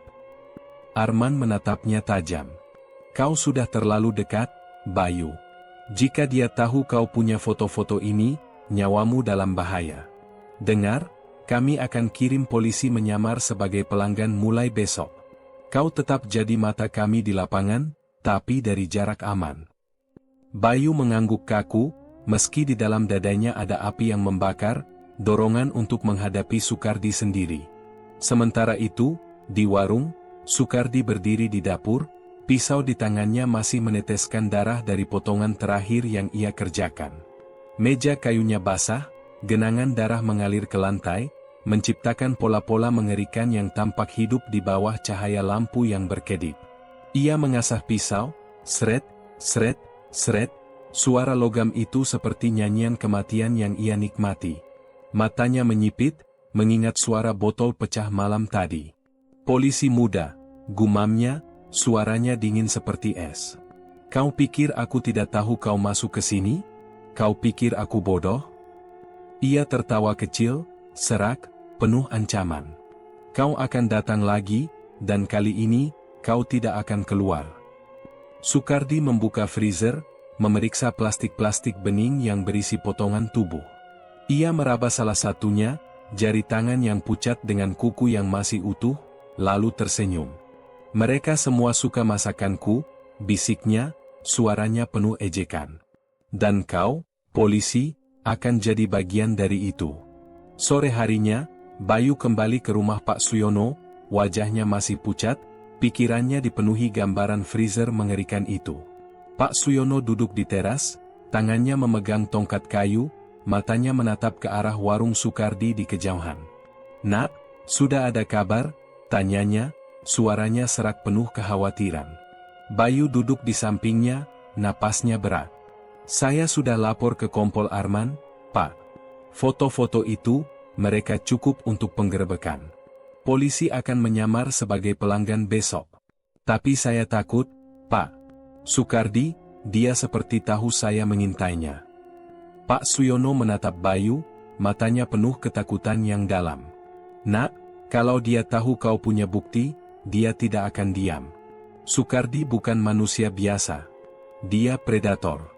20 tahun lalu, di pasar tua, aku melihatnya memotong daging dengan senyum, seperti menikmati setiap irisan. Dan sekarang, Tuhan tahu berapa banyak nyawa yang sudah dia ambil." Suaranya pecah, tangannya gemetar. "Kau harus hati-hati, Nak. Kalau dia menangkapmu, kau tidak akan keluar hidup-hidup." Bayu mengepal tangan, tekadnya bercampur ketakutan. "Pak, saya tidak bisa berhenti sekarang. Foto-foto itu, mereka berbicara, Pak. Jari-jari itu, mata yang menatap kosong, saya harus hentikan dia." Pak Suyono menunduk, air mata mengalir di pipinya yang keriput. "Aku sudah tua, Nak. Aku cuma ingin desa ini bebas dari iblis itu. Tapi kalau ada apa-apa denganmu, aku tidak akan memaafkan diri sendiri." Bayu memegang bahu lelaki tua itu, suaranya tegas meski penuh ketegangan. "Doakan saja, Pak. Besok, polisi akan bergerak. Sukardi tidak akan lolos." Di warung, Sukardi berdiri di depan meja dapurnya, pisau di tangannya menuki ke bawah dengan kekuatan brutal, cerak. Daging robek, tulang patah, darah menyembur, membanjiri meja seperti sungai kematian. Ia mengiris dengan gerakan sadis, setiap potongan disertai suara yang mengerikan, seolah ia sedang menciptakan karya seni dari kengerian. "Polisi muda," bisiknya, matanya berkilat penuh kebencian. "Kau pikir foto-foto itu akan menyelamatkanmu? Kau akan jadi santapan berikutnya." Ia tertawa, suaranya menggema di dapur yang pengap, diiringi suara pisau yang terus biros, tok, cerak, sret. Malam itu, Lamongan terasa seperti neraka yang menunggu meledak, dan Bayu tahu, waktu untuk menghentikan Sukardi sudah semakin dekat, tapi begitu juga bahaya yang mengintai di setiap sudut. Dini hari di Lamongan terasa seperti napas terakhir sebelum badai, langit hitam pekat tanpa bintang, udara dingin menusuk hingga ke tulang. Warung ayam geprek gurih nikmat berdiri seperti makam yang menanti penghuni baru, pintu bambunya tertutup rapat, tapi cahaya redup dari dapur merembes keluar, membawa bau anyir darah yang kini tak lagi terselubung oleh aroma sambal. Suara jangkrik di kebun belakang terdengar seperti jeritan pelan, dan angin yang bersiul membawa aroma tanah basah bercampur kematian. Di dalam dapur, Sukardi berdiri di depan meja kayu, Pisau jagalnya berkilat di bawah lampu yang berkedip, tangannya berlumur darah segar. Matanya menyipit, penuh kewaspadaan, seolah ia tahu malam ini bukan malam biasa. "Kau datang, polisi muda," gumamnya, suaranya serak seperti bilah pisau yang biasa. "Aku sudah menunggumu." Bayu berdiri di kejauhan, bersembunyi di balik pohon beringin besar, jantungnya berdetak kencang seperti genderang perang. Ia telah berjanji pada Kompol Arman untuk tidak ikut campur, tapi instingnya menolak untuk tinggal diam. Foto-foto mengerikan dari dapur Soekardi, freezer penuh potongan tubuh, jari pucat, kepala dengan mata kosong, membakar pikirannya, mendorongnya untuk berada di dekat warung saat penggerebekan. Ia mengenakan jaket hitam dan topi, berusaha menyatu dengan kegelapan, tapi keringat dingin membasahi dahinya. Di sekitar warung, 3 polisi berpakaian preman merayap pelan, senter kecil mereka redup untuk menghindari perhatian. Kompol Arman memimpin dari depan, pistolnya terkokang, matanya tajam seperti elang. "Semua siap," bisiknya, suaranya tegas tapi penuh ketegangan. Anak buahnya mengangguk, tangan mereka mengepal di sekitar senjata. Tiba-tiba, pintu belakang dapur terbuka, dan Soekardi melangkah keluar, membawa pisau besar yang berkilat di bawah cahaya bulan. Ia bergerak cepat, seperti bayangan, menuju gudang tua di belakang warung, lorong rahasia yang ia siapkan untuk pelarian. Karung besar tersampir di pundaknya, mengeluarkan bunyi gemeretak seperti tulang yang bergesekan, noda merah gelap merembes dari sisinya. Arman memberi kode tangan, dan polisi menyebar, mengurung Soekardi dari berbagai arah. Tapi Soekardi tiba-tiba berhenti, kepalanya menoleh tajam ke kegelapan. "Jadi kalian akhirnya datang," katanya, suaranya dingin, penuh ejekan. "Polisi muda, kau yang membawa mereka, bukan? Aku tahu kau tidak akan diam." Bayu, yang masih bersembunyi, merasa jantungnya hampir berhenti. Soekardi tahu keberadaannya. Arman melangkah maju, pistolnya terarah. "Letakkan pisaumu, Soekardi. Kau sudah terkepung. Tidak ada jalan keluar." Soekardi tertawa serak, suaranya menggema seperti nyanyian kematian. "Terkepung? Kalian pikir aku takut? Aku sudah hidup dengan darah selama 20 tahun. Kalian terlambat, Pak Polisi." Ia mengayunkan pisau, bilahnya memotong udara dengan suara seret yang mengerikan, dan dengan gerakan cepat, ia berlari menuju gudang tua, pintunya berderit keras saat ia masuk. Polisi bergerak cepat, mengikuti Soekardi ke dalam gudang. Bayu, tak bisa menahan diri, keluar dari persembunyiannya dan berlari mendekat, meski tahu ini melanggar perintah Arman. Di dalam gudang, bau busuk menyengat, seperti kematian yang telah membusuk selama bertahun-tahun. Dram-dram besi berkarat berjejer, beberapa penutupnya setengah terbuka, memperlihatkan cairan merah pekat yang menghitam. Di atas meja kayu, catatan-catatan lusuh bertumpuk, penuh nama-nama dengan tanda silang, daftar korban yang tak pernah kembali. Soekardi berdiri di tengah ruangan, pisau di tangannya berkilat, wajahnya menyeringai seperti iblis. "Kalian pikir bisa menangkapku?" teriaknya, suaranya penuh kebencian. "Aku yang memilih siapa yang hidup, siapa yang jadi santapan." Arman memberi isyarat, polisi menyebar, senjata mereka terarah. "Letakkan pisaumu sekarang, Soekardi, atau kami tembak," teriak Arman, suaranya tegas tapi ada getar ketegangan. Soekardi malah melompat maju, pisau di tangannya melesat ke arah polisi terdekat. Bilah itu menggores lengan polisi itu, darah menyembur, dan pria itu jatuh dengan teriakan kesakitan. "Lumpuhkan dia," teriak Arman, dan tembakan peringatan menggema ke udara, tapi Soekardi bergerak lincah, menggunakan dram-dram sebagai perisai. Setiap kali ia muncul, pisaunya mengayun dengan kekuatan brutal, suara seret, cerak mengisi ruangan, seperti simfoni kematian yang ia ciptakan.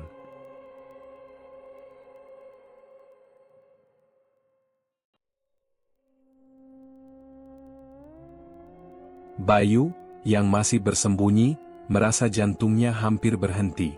Soekardi tahu keberadaannya. Arman melangkah maju, pistolnya terarah. "Letakkan pisaumu, Sukardi, kau sudah terkepung. Tidak ada jalan keluar. Sukardi tertawa serak, suaranya menggema seperti nyanyian kematian.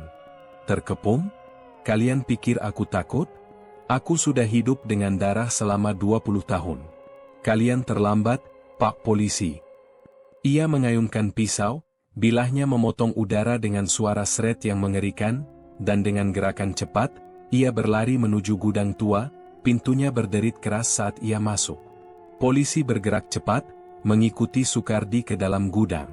Bayu, tak bisa menahan diri, keluar dari persembunyiannya dan berlari mendekat, meski tahu ini melanggar perintah Arman.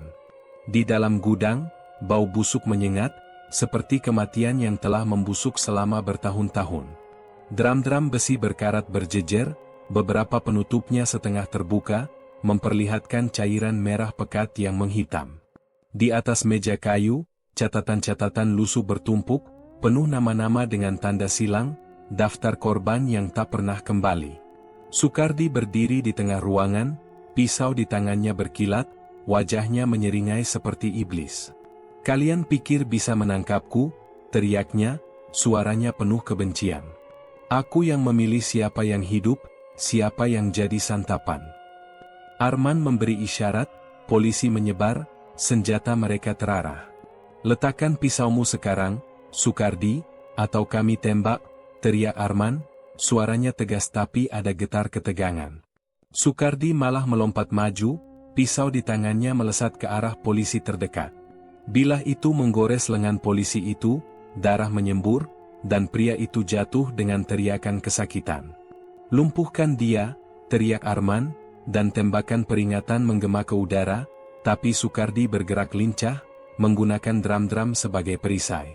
Setiap kali ia muncul, pisaunya mengayun dengan kekuatan brutal, suara seret, cerak mengisi ruangan, seperti simfoni kematian yang ia ciptakan. Bayu, yang kini berdiri di pintu gudang, tak bisa tinggal diam. Pak Arman, saya bisa membantu, teriaknya, suaranya penuh tekad bercampur ketakutan. Arman meliriknya, wajahnya tegang. Bayu, keluar. Ini bukan tempatmu. Tapi Bayu tidak mundur, matanya terpaku pada Sukardi, yang kini menatapnya dengan senyum mengerikan. Polisi muda, sapa Sukardi, suaranya seperti racun yang merayap. Kau yang masuk ke dapurku, bukan? Kau yang mengambil foto-foto itu. Kali ini, kau akan jadi bagian dari masakanku. Ia melompat ke arah Bayu, pisau di tangannya menukik dengan kecepatan maut, hanya beberapa inci dari dada Bayu. Arman bergerak cepat, menubruk Bayu hingga keduanya jatuh ke samping, pisau Sukardi menghantam dinding kayu dengan suara keras, cerak. Pertarungan jarak dekat meledak, Arman berusaha menahan Sukardi dengan tongkat, sementara Sukardi mengayunkan pisau dengan gerakan sadis, setiap serangan disertai tawa serak yang mengerikan. Kalian tidak bisa menghentikanku, teriaknya, matanya berkilat seperti binatang buas.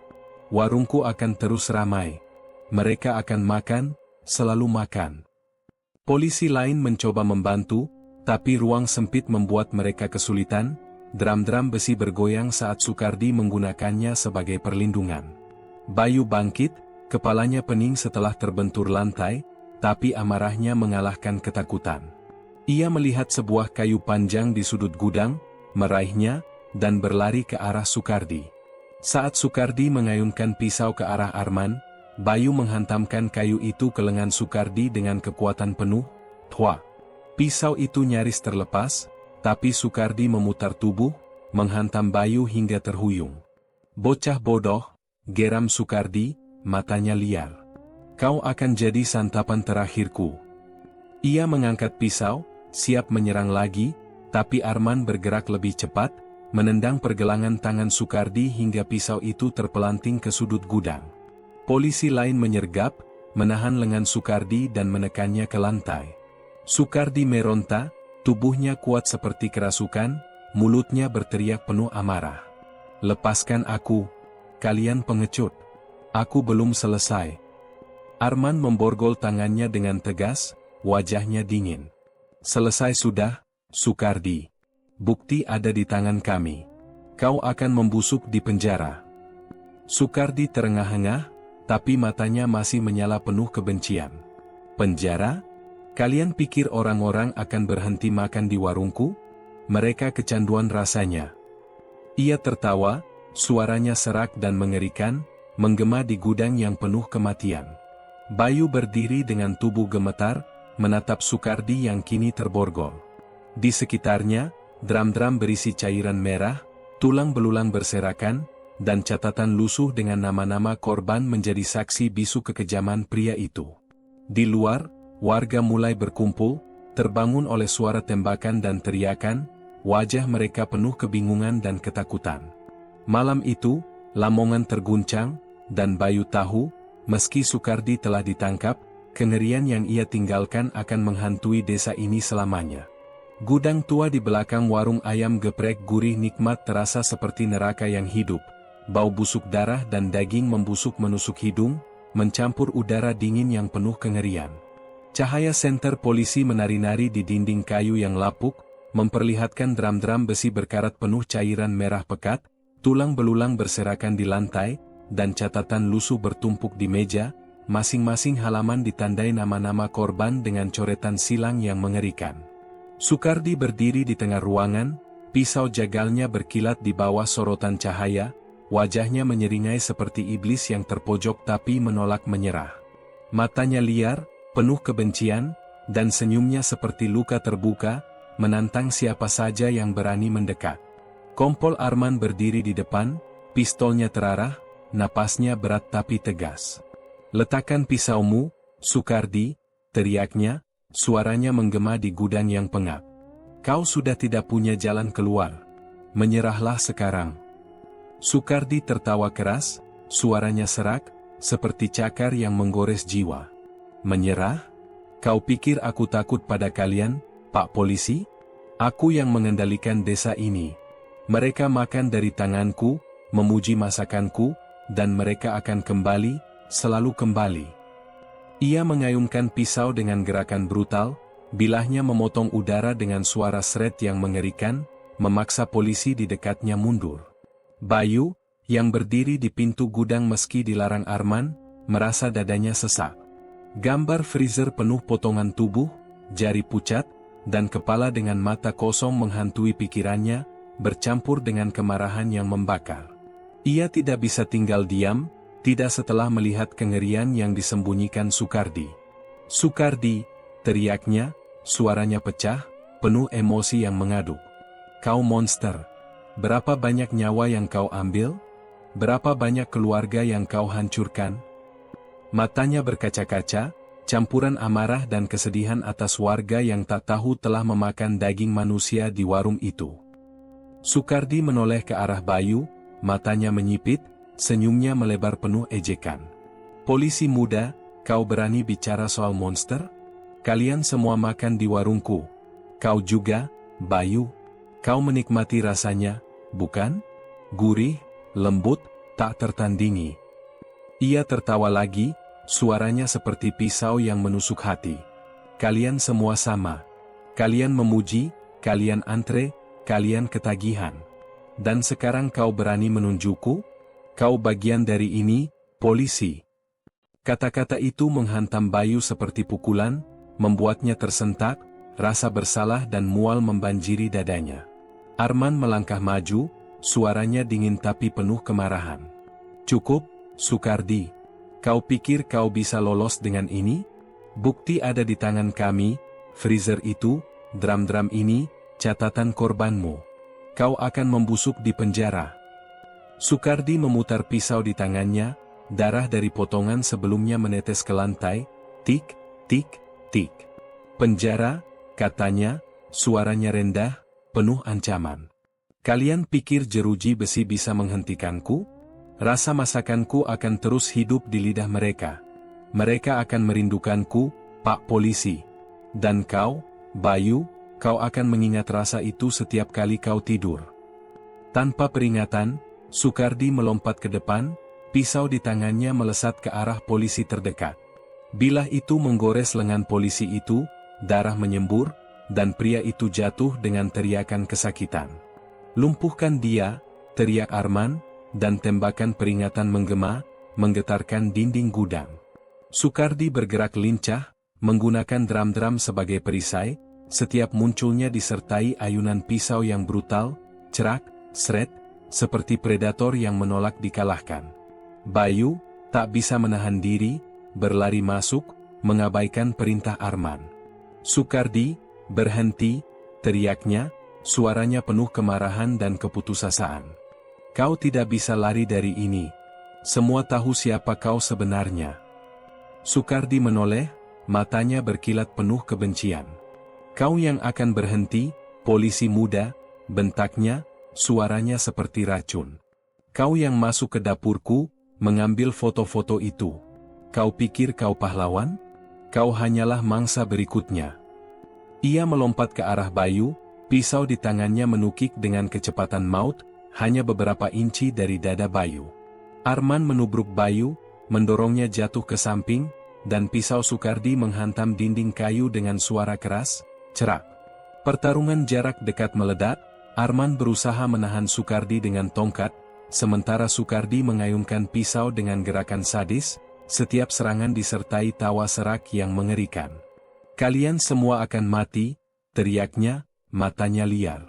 "Warungku tidak akan pernah mati." Bayu bangkit, kepalanya pening, tapi amarahnya mengalahkan rasa takut.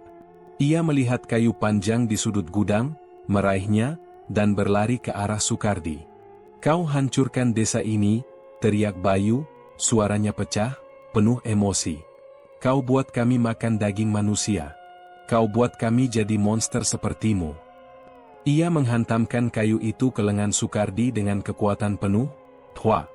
Pisau itu nyaris terlepas, tapi Sukardi memutar tubuh, menghantam Bayu hingga terhuyung.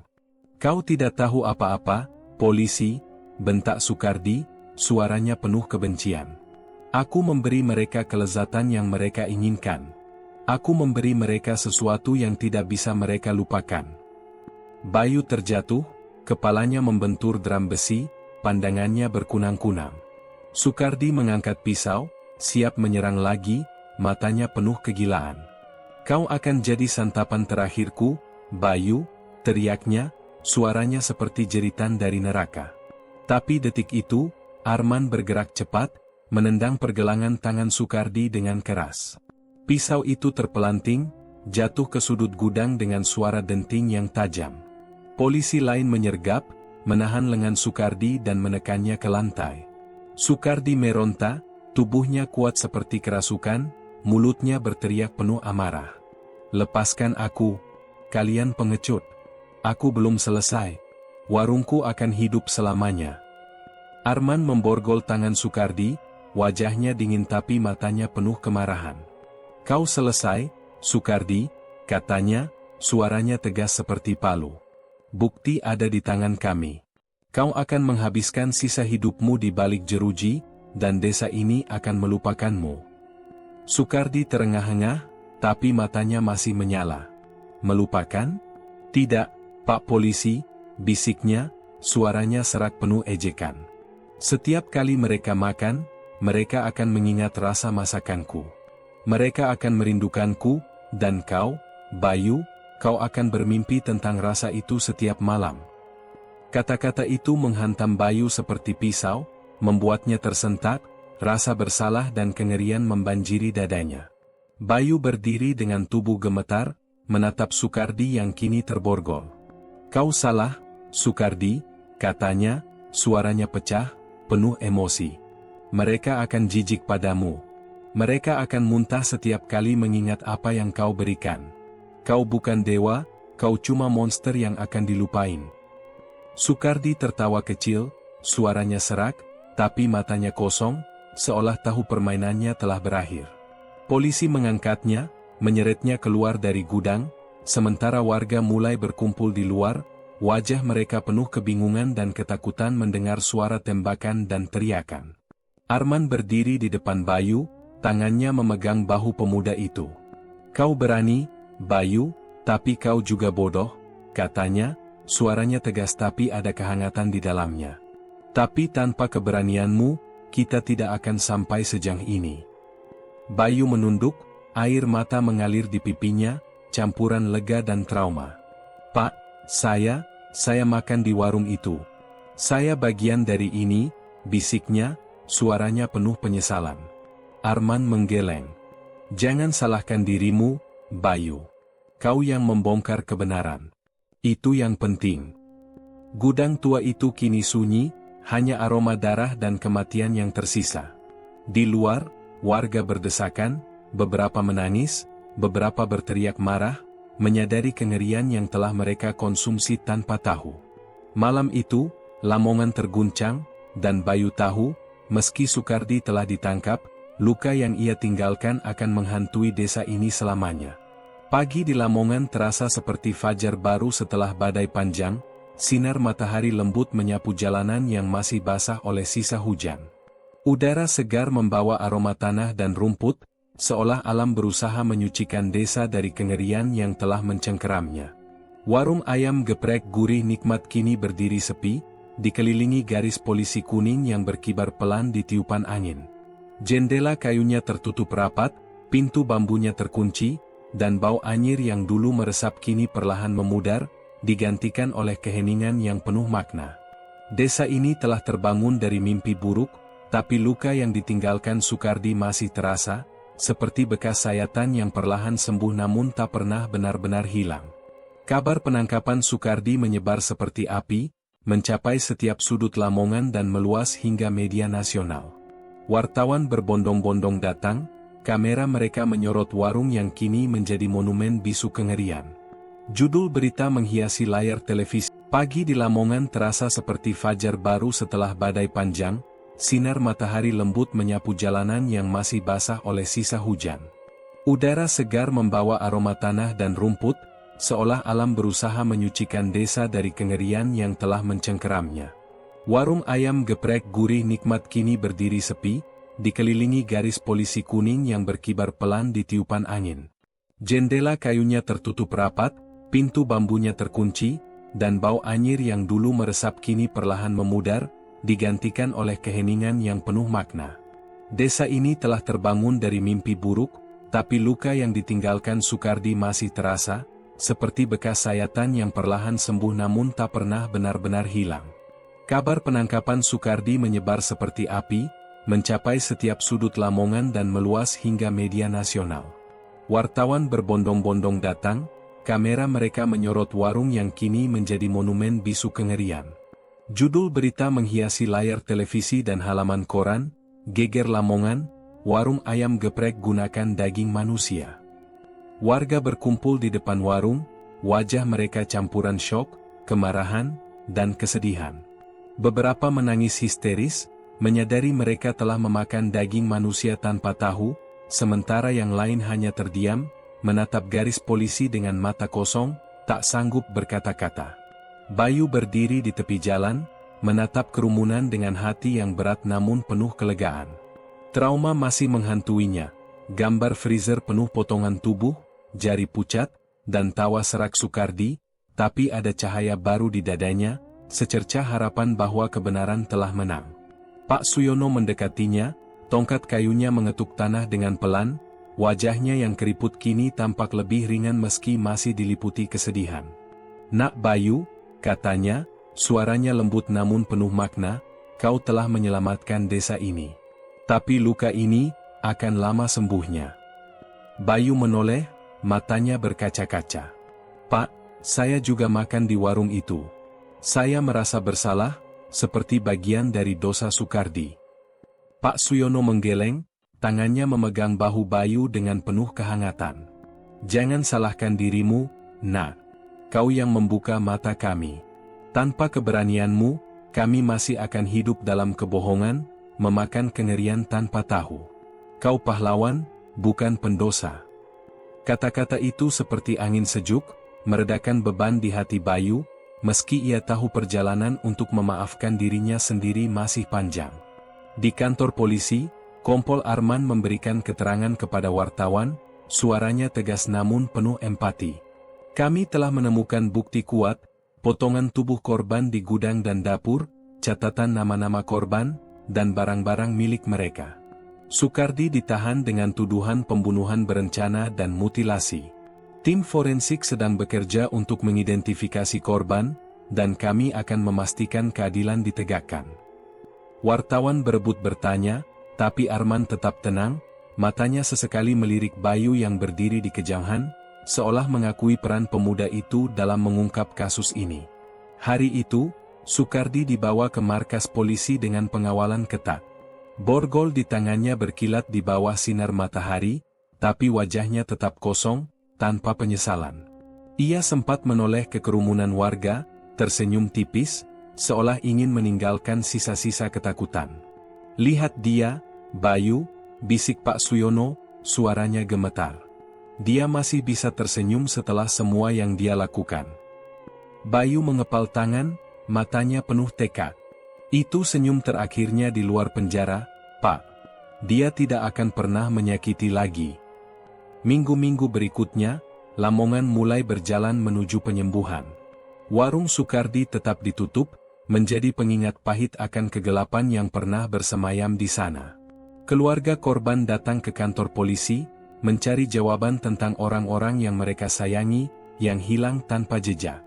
Setiap pengumuman hasil identifikasi forensik diiringi tangis pilu, tapi juga kelegaan bahwa kebenaran akhirnya terungkap. Bayu sering hadir, membantu menenangkan keluarga, meski dirinya sendiri masih bergulat dengan trauma.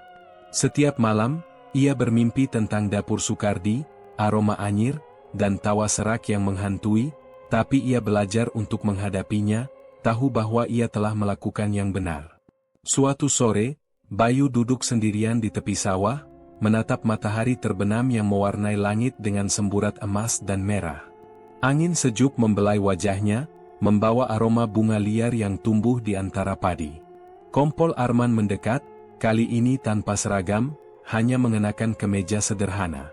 "Kau kelihatan lebih tenang, Bayu," katanya, duduk di sampingnya. Bayu tersenyum tipis, matanya menatap Cakrawala. "Bukan tenang, Pak. Mungkin damai. Tapi saya masih merasa bersalah. Saya makan di warung itu, sama seperti warga lain." Arman menepuk bahunya, suaranya penuh kebijaksanaan. "Kau bukan pelaku, Bayu. Kau korban, seperti mereka semua. Tapi kau memilih untuk tidak menutup mata. Itu yang membuatmu berbeda. Kau membawa cahaya ke kegelapan, dan itu bukan hal kecil." Bayu menarik napas panjang, kata-kata itu seperti obor yang menerangi sudut gelap di hatinya. "Pak, saya belajar sesuatu dari ini semua," katanya, suaranya lembut tapi penuh makna. "Kebenaran itu seperti matahari. Kadang tersembunyi di balik awan, tapi selalu ada, menunggu untuk ditemukan. Dan kita harus berani mencarinya, meski itu menyakitkan." Arman mengangguk, matanya penuh kekaguman.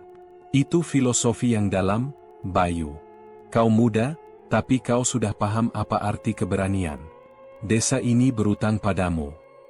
Bayu tersenyum, untuk pertama kali dalam beberapa minggu, senyumnya tulus. "Bukan saya, Pak. Kita semua. Pak Suyono, warga yang berani bersuara, dan Anda. Kita bersama-sama membawa kebenaran itu keluar." Malam itu, di balai desa, warga berkumpul untuk menonton sidang perdana Sukardi di televisi. Hakim membacakan dakwaan dengan suara tegas, sementara Sukardi duduk diam, tatapannya kosong, seolah jiwanya telah lama meninggalkan tubuhnya. Warga menonton dengan perasaan campur aduk, kemarahan, kesedihan, tapi juga kelegaan. Pak Suyono duduk di samping Bayu, tangannya memegang bahu pemuda itu. "Akhirnya keadilan mulai berjalan, Nak," katanya, suaranya penuh harapan. "Luka ini tidak akan pernah hilang, tapi kita bisa membangun kembali. Bersama." Bayu mengangguk, matanya menatap layar. "Yang penting, Pak, dia tidak bisa menyakiti lagi. Itu cukup untukku." Hari-hari berikutnya, Lamongan mulai pulih. Anak-anak kembali bermain di halaman, suara tawa mereka mengisi udara, seolah membawa kehidupan kembali ke desa.